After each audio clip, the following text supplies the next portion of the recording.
Assalamualaikum warahmatullahi wabarakatuh. Saya perwakilan dari kelompok 4 akan mempresentasikan tentang media masyarakat sebagai bentuk komunikasi lisan. Media rakyat. Media rakyat merupakan salah satu saluran komunikasi alternatif untuk menyalurkan ide, gagasan, aspirasi, inovasi, dan juga kritik yang berhubungan dengan pembangunan.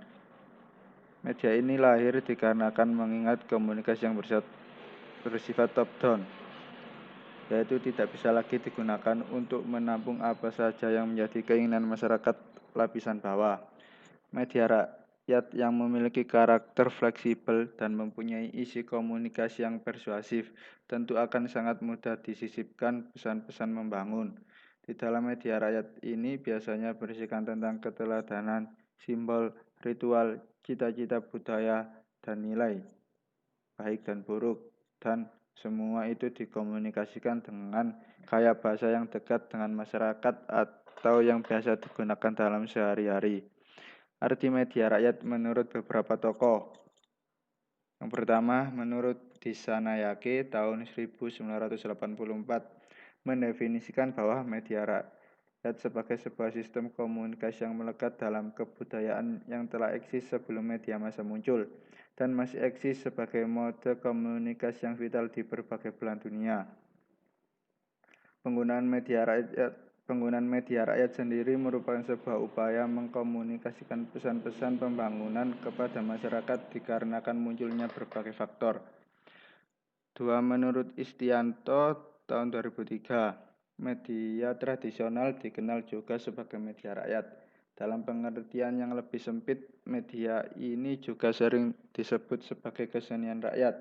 3. Koseteng dan Neminzo dalam Gunardi 1988 menyebutkan pengertian media tradisional sebagai bentuk-bentuk verbal, gerakan, lisan, dan visual yang dikenal rakyat, diterima, diperdengarkan, dan dipertunjukkan kepada rakyat untuk tujuan menghibur, menginformasikan, dan mendidik. Adapun menurut Berrigan 1979 mendefinisikan sebuah media rakyat. Yang pertama, media masyarakat adalah media yang bertumbuh pada landasan yang lebih luas dari kebutuhan semua khalayaknya. 2.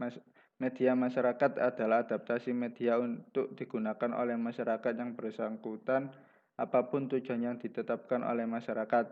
3. Media masyarakat adalah media yang memberi kesempatan kepada warga masyarakat untuk memperoleh informasi, pendidikan, jika mereka memang menginginkan hal tersebut. 4.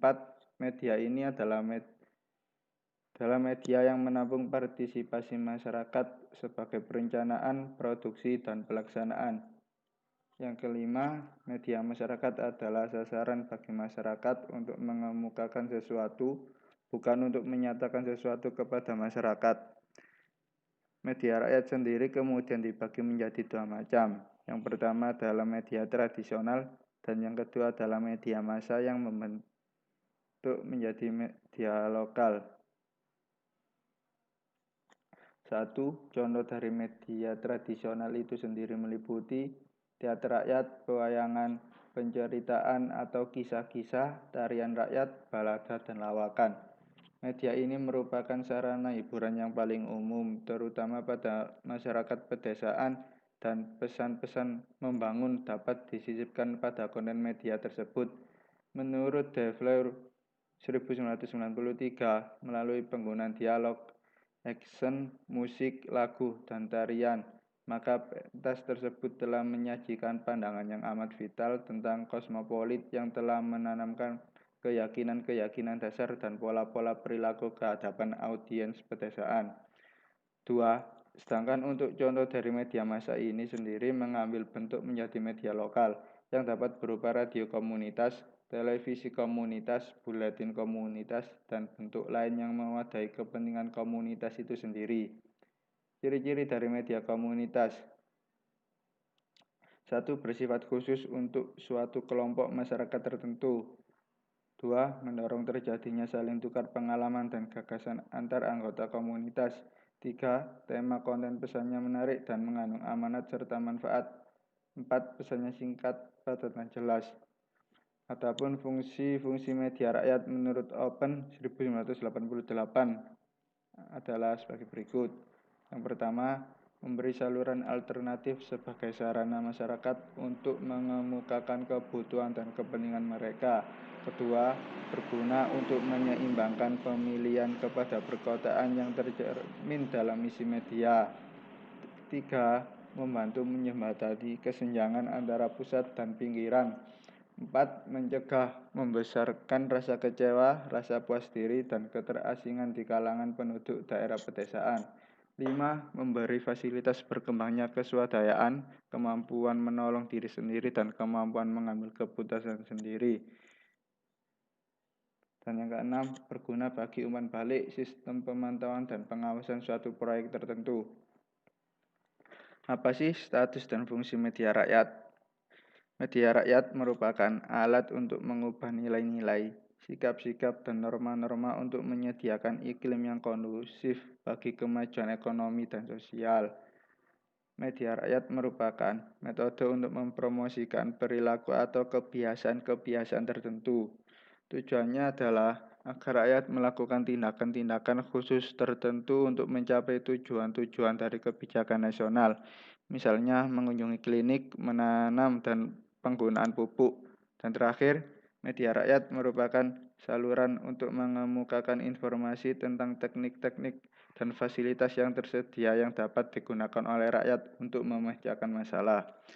Beberapa bentuk media rakyat yang sering ditemui. 1. Dalam bentuk audio berupa musik, siaran radio. 2. Visual berupa foto, poster, leaflet, komik, dan kartu bergambar. 3. Bahan cetakan berupa cerita kasus, lembar berita, lembar fakta, bahan bacaan. Yang keempat, audiovisual berupa film dan video dokumenter. 5. Multimedia berupa pertunjukan dan alat peraga. Apa itu komunikasi lisan? Komunikasi lisan adalah bentuk komunikasi dengan mengucapkan kata-kata secara lisan dan langsung kepada lawan bicaranya. Biasanya, komunikasi lisan dapat dilakukan pada kondisi para personal atau individu yang berkomunikasi berhadapan langsung. Ciri-ciri komunikasi lisan. 1. Bersifat tatap muka atau face to face. Hal ini diartikan harus bertemu secara langsung antara komunikator dan komunikan untuk bertukar pesan. 2. Terikat pada ruang. Proses komunikasi ini terikat pada tempat atau ruang yang digunakan. Mereka yang tidak ada di tempat tidak akan bisa terlibat komunikasi. 3. Terikat waktu. Komunikasi ini hanya bisa berlangsung pada waktu yang sama jika ingin pesannya didengar orang lain. 4. Menggunakan organ dominan berupa mulut dan telinga, walaupun mungkin ditambah mata. 5. Mementingkan penampilan, yaitu setiap orang yang ingin melakukan komunikasi lisan mempertimbangkan penampilan diri, terutama kesiapan panca indera untuk menjadi media dan sekaligus pesan dalam proses komunikasi. Jenis-jenis komunikasi lisan. Komunikasi lisan dibagi menjadi dua, yaitu 1. Komunikasi lisan langsung. Komunikasi lisan secara langsung ini merupakan komunikasi lisan yang terjadi tanpa adanya perantara, jarak, dan alat atau media yang digunakan dalam berkomunikasi. 2. Komunikasi lisan tidak langsung. Berbeda halnya dengan komunikasi lisan tidak langsung yang menggunakan media atau alat peraga berupa telepon, komputer, televisi, atau yang lainnya sebagai penyampai pesan atau informasi kepada komunikan. Kelebihan dan kekurangan komunikasi lisan. Kelebihan komunikasi lisan. 1. Menimbulkan timbal balik secara langsung. 2. Tanpa perlu menunggu respon dari komunikan. 3. Dapat memberikan penjelasan yang lebih rinci dan jelas. 4. Menimbulkan partisipasi atau tanggapan langsung dari komunikan. 5. Dapat dibantu dan gerak tubuh dan mimik muka. 6. Kesalahan bisa langsung dikoreksi.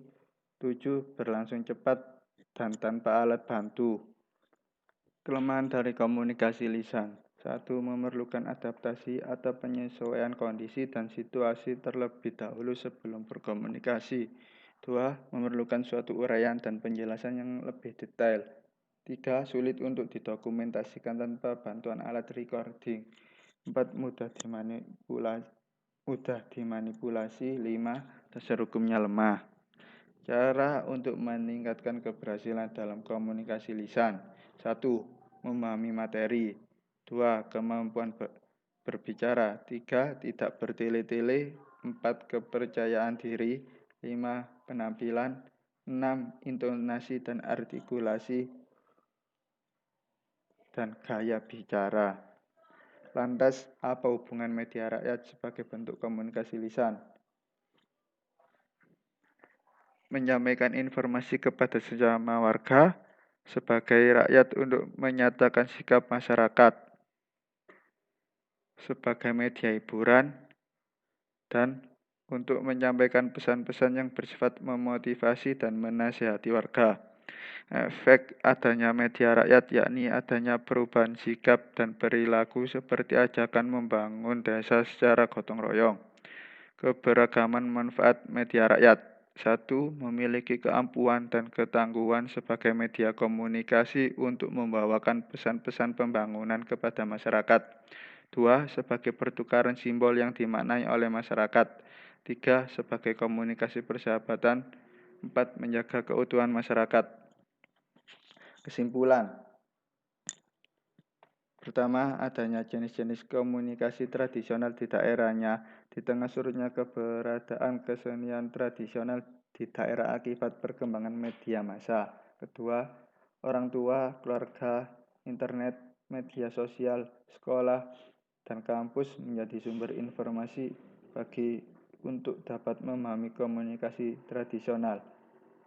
Dan yang ketiga, adanya fungsi dan makna pesan yang terkandung dalam masing-masing kesenian tradisional yang ada di daerah Indonesia.